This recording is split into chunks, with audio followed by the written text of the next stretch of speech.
by the end of this, you will get a feeling for kind of what we motorcycle guys do.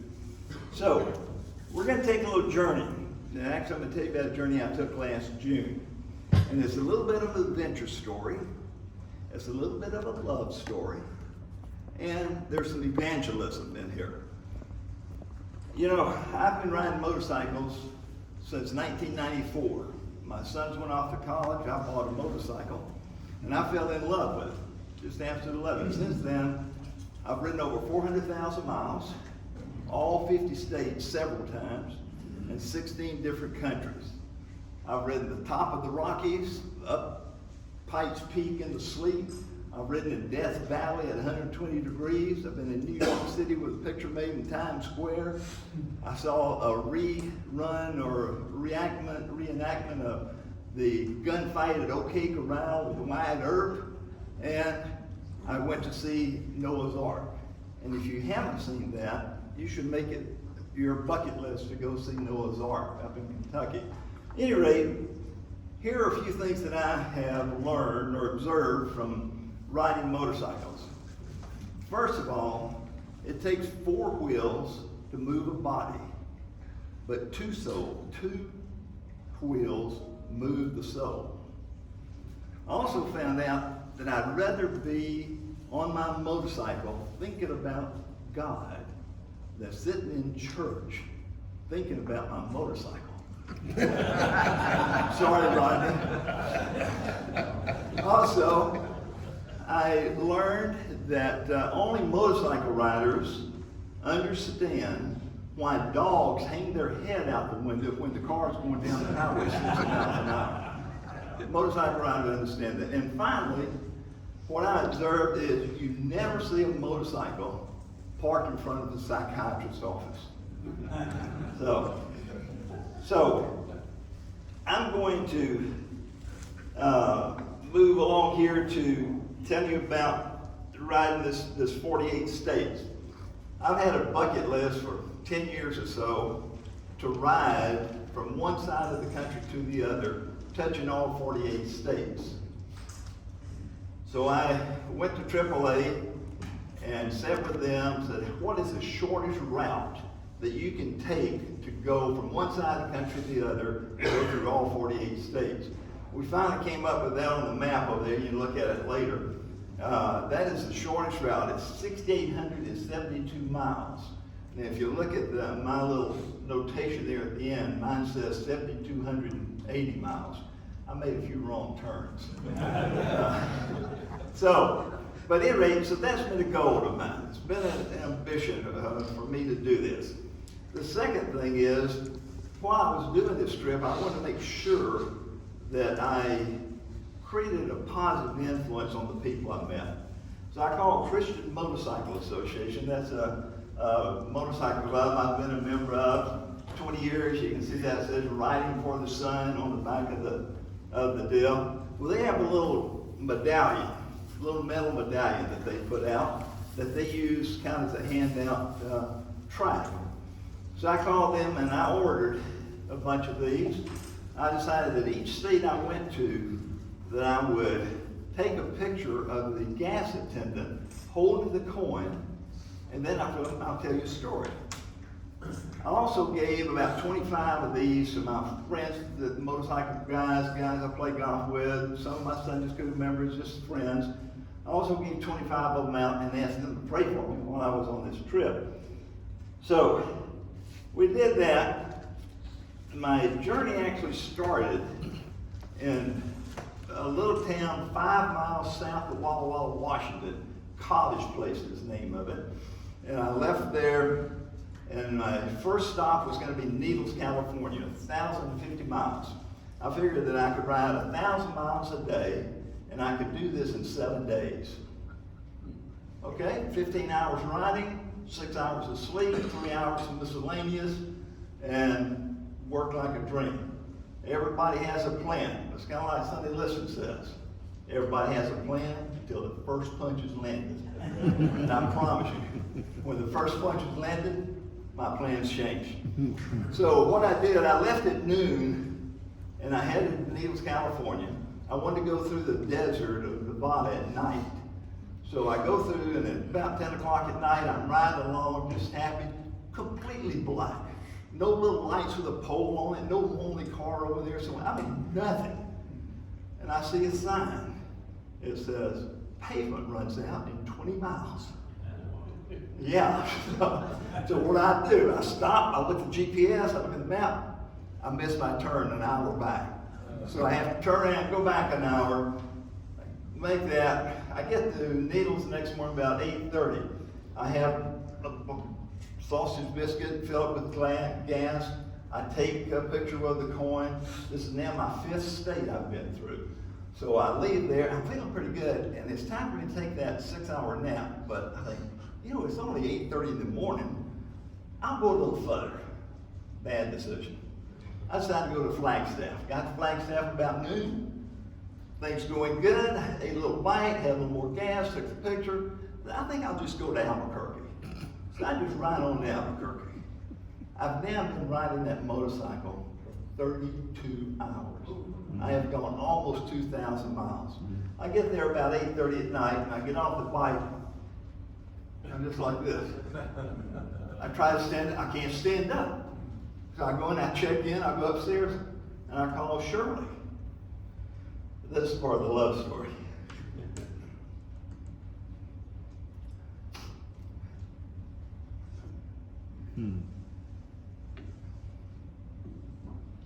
So, excuse me. At any rate, I tell Shirley, I said, I think I've had a stroke. She says, what? I said, I can't stand up. So what must wives do? You dummy, I told you not, you're too old, you shouldn't be doing it. You know what my sweet wife did? Because I understand we've been married 59 years. My wife says, go to bed, get up tomorrow morning, call the airport, catch the airplane, come home, we'll get that motorcycle later. You don't have to do this. And I said, let me sleep on it, and I'll see you tomorrow. I'll talk to you tomorrow morning. I got up the next morning. It's amazing what 6 hours sleep is before. I got up instantly like this. I'm like this. Still a little crooked, but I'm pretty much straight. So I get on the bike, feel pretty good. So I take off. I head up through Texas and Oklahoma and Nebraska. Wind up in Nebraska that night. Spend the night. Get up the next morning, going up to Baker, Montana. And then I cut east. I'm headed to North Dakota, South Dakota, touch Iowa. And actually I stop and spend the night, the third night, I spend in Aberdeen, South Dakota. Got up the next morning and going to Elgin, Illinois. About halfway to Elgin, I'm riding down the highway just having a good time. If you don't mind, I'm gonna take this one off now. But I'm riding, just having a good time, and all of a sudden, I start seeing 2 little dots go by me. I look over here, 2 sets of telephone poles. I look right down here, 2 cars coming at me. I'm seeing double. Everything I see double. I see 2 of them. So I tilt my head, finally get in a position that I just see 1. And I ride the rest of the day like that. So that night I'm all kind of, but there, went through Elgin, and I'm thinking, why would anybody want to do this? But then I looked at the map. I've been through 22 states. It's only been 3.5 days now, so I'm feeling pretty good. So I get up the next morning, I ride through Chicago. It takes me 3 hours to get through the traffic. I go to Michigan and Ohio, down to Indianapolis. Still got the double vision. But what I want to share with you, something in Indianapolis that kind of just brought home the fact that God really does love us all and knows us all. I stop at a gas station and I give you 10. I always buy a bottle of water, and I ask, would you hold this coin and let me take a picture and then I'll tell you a story. So I had the guy hold it, I took the picture, and I looked at him, I said, are you a Muslim? And he said, I am. And I said, well, I'm a Christian. And I said, that coin you're holding says on the back that Jesus is worth more than a coin. I said, my Messiah loves you just as much as he loves me. In fact, he loves us so much that he died for us. So I just want you to know that my Messiah loves you like just as much he loves me. And I want to ask you a favor. Would you pray for me? And he said, yes. And he just attitude just changed. He said, yes, I'll pray for you. And I said, I'm right from one side to the other. Pray for me and pray for that this country will be united. So I started to pay for the water. And he said, you don't need to pay for the water. You just be blessed and be careful. I went to 48 states. I'd been to 25 at this point, but I went to the other 23. This is the only person that said to me, you don't have to pay for the water. You just take it and be blessed.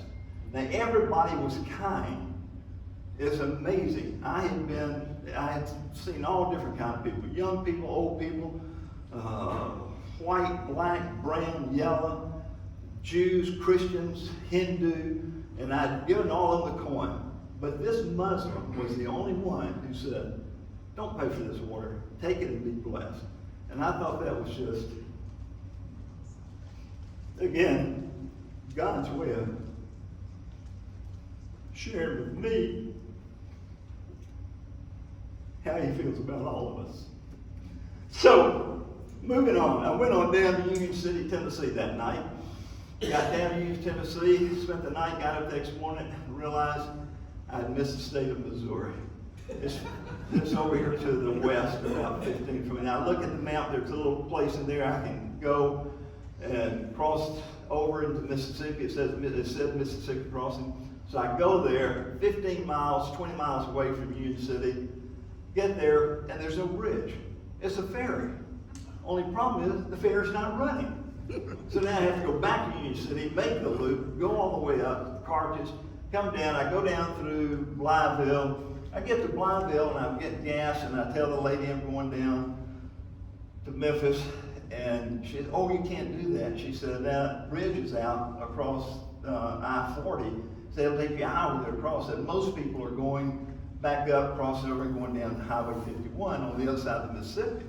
I said, oh, okay. So I go back 40 miles, go back. Guess where I am? Union City.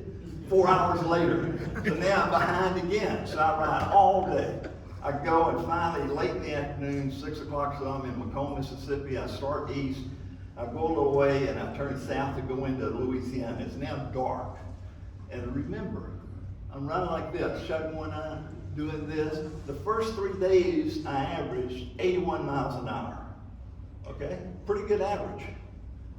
The last 3 days, I averaged 40 miles an hour because I could not see, and the bike would get away from it at any rate. So I go into Louisiana, and it's dark. I mean, trees hanging over, and I'm closing one eye, one car come by, go by, and then I'd open mine so I can kind of balance the bike. I think, I can't do this. So I look on the map, and 10 miles south is Interstate 10. It's out of my route, but I said, I'm going to go on down and get on Interstate. Maybe it'll help me see a little better. So I get on Interstate 10, I turn, I see a sign that says Slidell, Louisiana. So, yeah, there you go, baby. Cooney country, but so I think I know where I spend the night. It's now about 9 o'clock, 8:30, 9 o'clock at night. And so I get on the highway, the interstate, and I'm doing this. I'm just all over the road. I'm driving like I'm drunk. It's erratic. I'm just up. I can't keep it. I slow down and get straight, and then I start again. All of a sudden behind me, I see these lights flashing. You know, there's a pickup truck, and I figure, yeah, he's a tech because I'm going 50 miles an hour on the interstate, should be going 70. So then he starts honking his horn. And I look in the rearview mirror and find out he's not mad at me, he's warning me. There's an 18-wheeler coming up beside us, it's coming back fast, and here I am on my bike, and I'm drifting over this way. So I lean the bike, try to get it to go back. It just won't go. It just keeps going this way. And all of a sudden, I look around and I hear this noise, and there is the biggest 18-wheel cab I have ever seen in my life. And I'm less than a foot away from it. I just freeze. And then comes the trailer. It's got one of those tarps on. You get it flap, flap, flap. I think, God, fix to get hit. And then, boom, the back end goes by. and it was not 1 inch. It really was not 1 inch from my handlebar. I was petrified.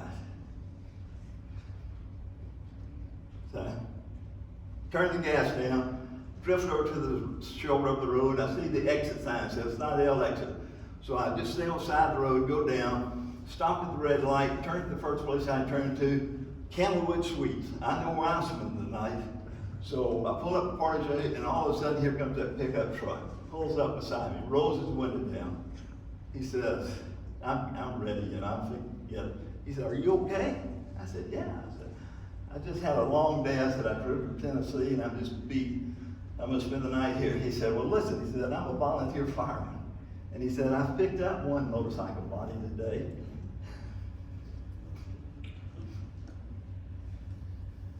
And he said, I didn't want you to be number 2. I said, thanks, I'm okay. I didn't get his name. I don't know who he is, but these little coins that I asked people to pray for me,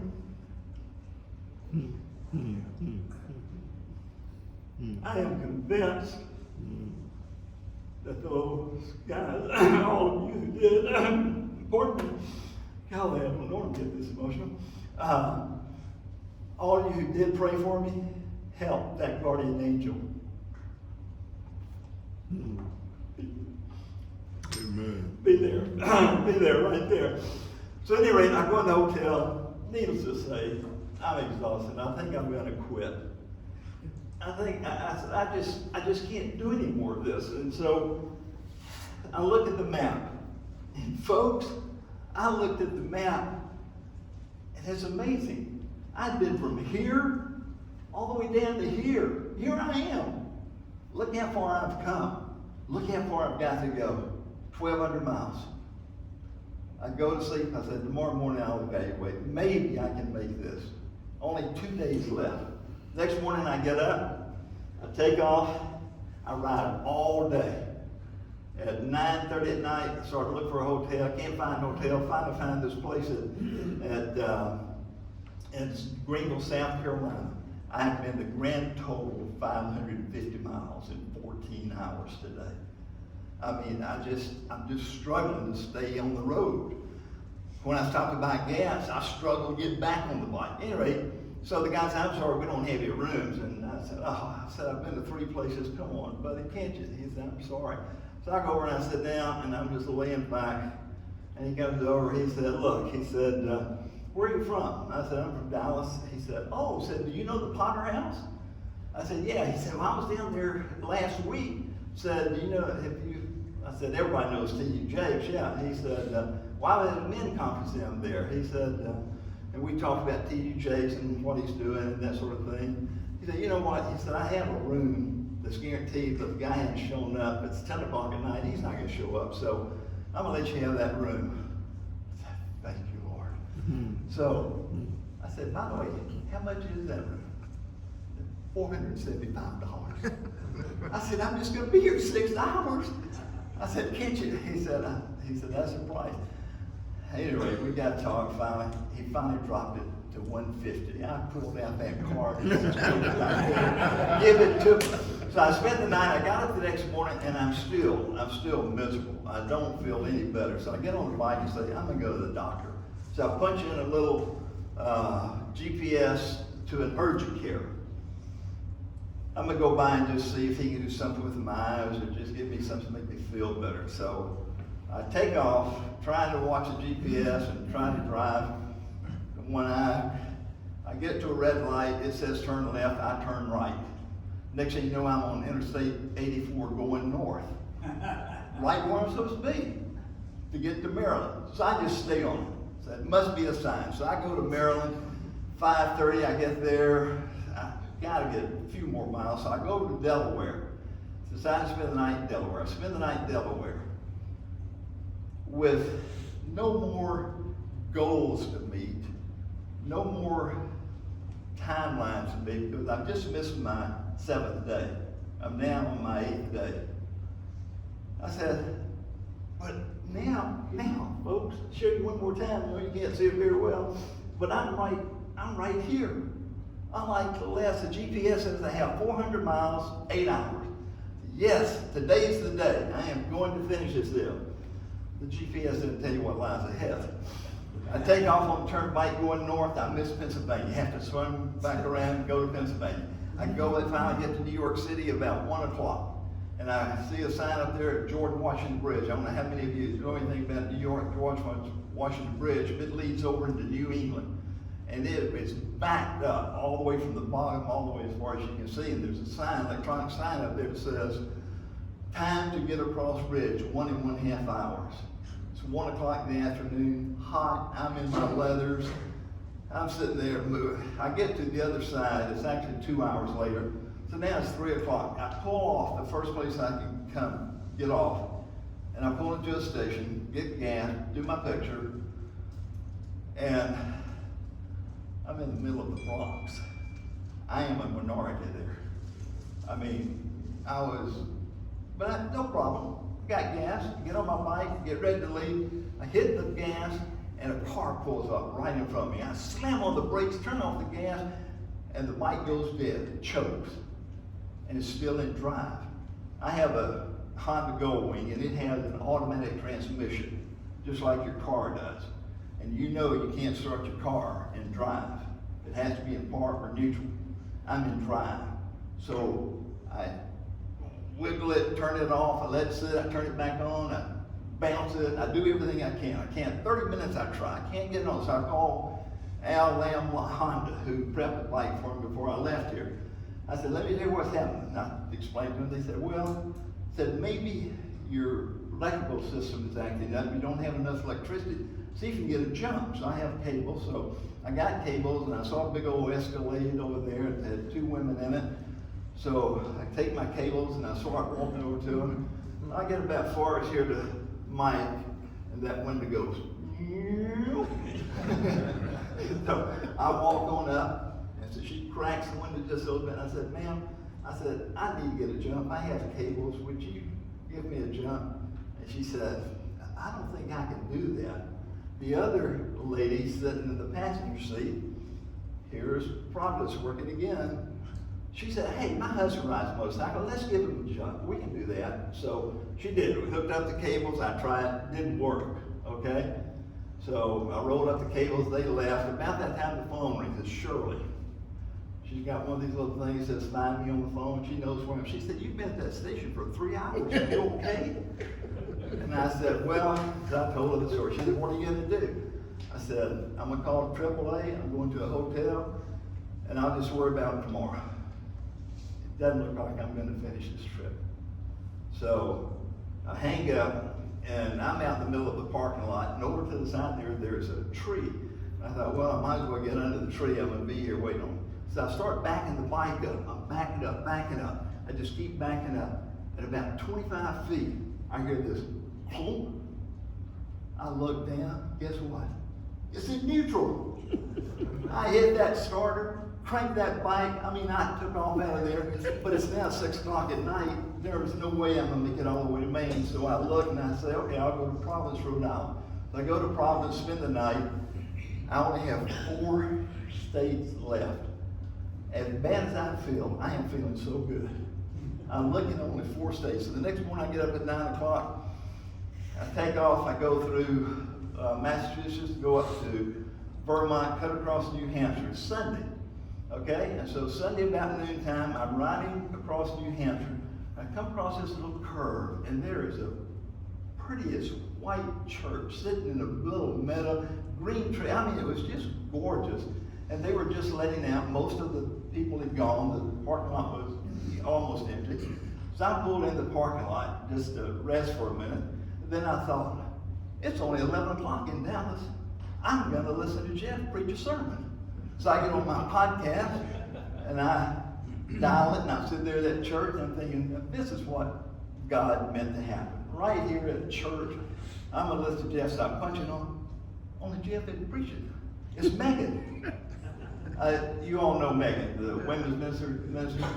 She's preaching, and she preaches the most wonderful. Here I go again. She preaches the most wonderful message on the love of Jesus. So I listened to it, jump on my bike, 70 miles to go.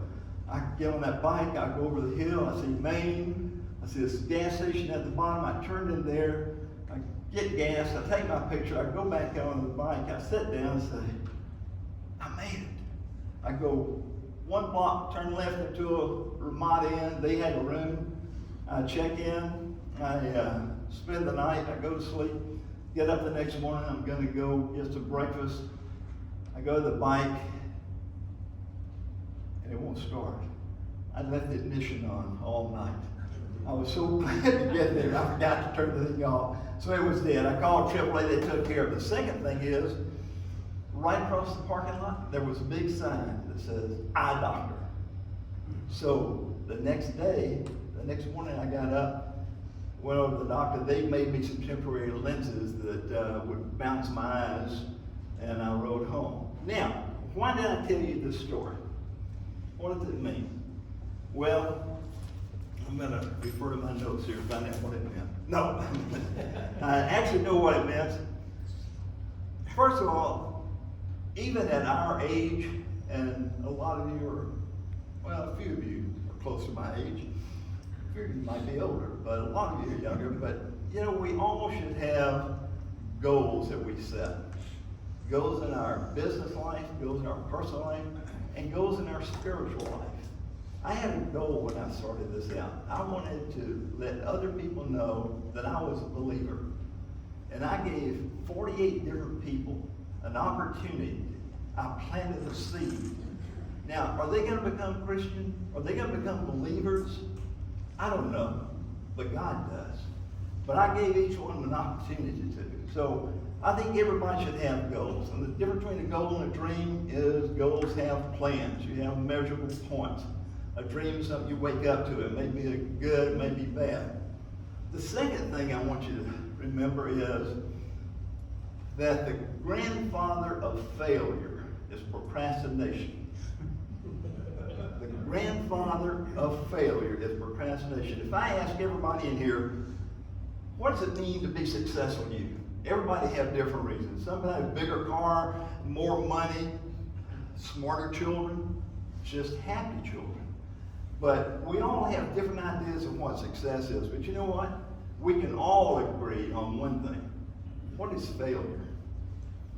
Failure is the inability to reach the goals that you have set for yourself, whatever they are. If you don't reach them, then we've become a failure. So I would say don't procrastinate. Set some goals. Don't procrastinate. And finally, Dan, you have those coins? Well, we've been asking about if somebody doesn't have a coin. Pardon me? Oh, if anybody doesn't have a coin, let me know. Hold your hand up. Oh, okay, yeah. So Dan's going to hand you one of these coins. Everybody doesn't have one, because the final thing that I like to leave you with is I like to give you one of these coins. And I'd like for you to take it home with you, put it on the dresser, put it in your pocket, do whatever you want to with it, but keep it. And when you see it, and when you pick it up, you have an opportunity every day of your life, you have a chance to move someone closer to God, or you have a chance to move someone away from God. Every day, we all have that opportunity. Just how we relate with other people. So I want you to think about this coin, and think about how you relate to other people, and I want you to be the coin. So, thank you, and that's my story.